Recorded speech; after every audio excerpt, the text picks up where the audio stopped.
aujourd'hui, je vous partage 3 erreurs communes que l'on fait lorsqu'on se procure un livre et je vous donne des trucs pour contrer ces erreurs.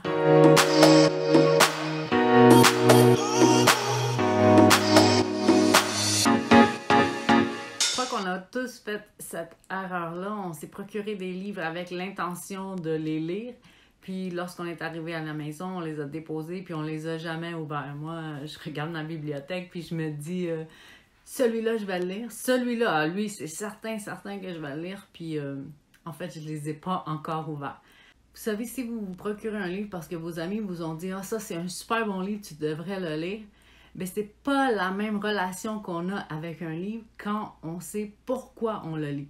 La minute qu'on sait qu'est-ce qu'on veut aller chercher, notre façon de lire le livre, elle est beaucoup plus appliquée.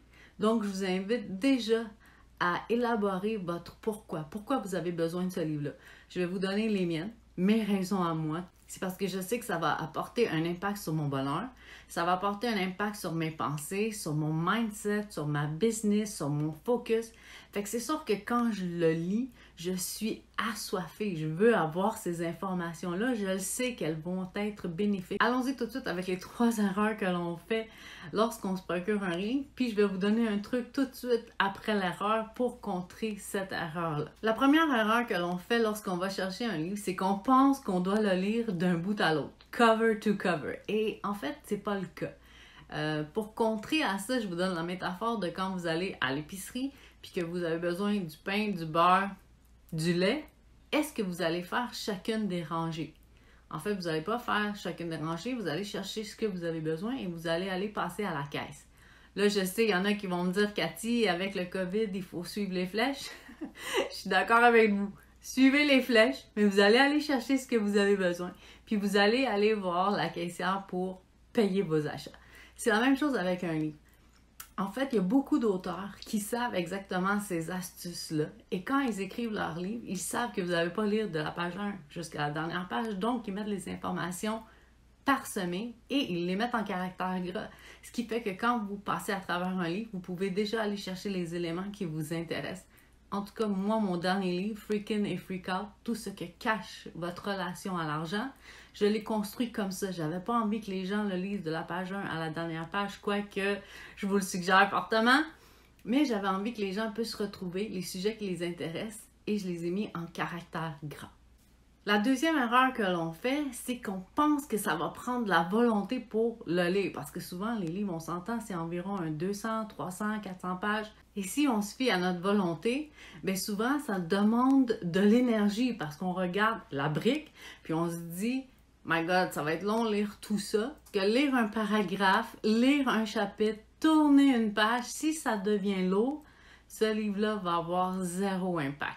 Et le truc que j'ai envie de vous partager pour contrer cette erreur-là, c'est utiliser votre doigt. Vous savez, quand vous lisez un livre papier, parce que moi, je pense que vous l'avez compris, là, je suis une fervente amoureuse des livres papier.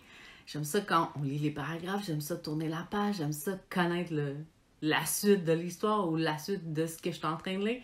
Et donc, utilisez votre doigt, mais avancez plus rapidement de où est-ce que vous êtes rendu. Vous savez, c'est pas tellement les yeux qui lisent le mot, mais c'est votre subconscient qui comprend la phrase. Donc, quand vous avancez votre doigt plus rapidement sur les pages d'un livre, votre subconscient capte l'essence du paragraphe que vous êtes en train de lire et c'est ce qui fait que vous lisez plus rapidement et c'est ce qui fait qu'un livre de 300, 400, 500 pages peut être moins décourageant à lire.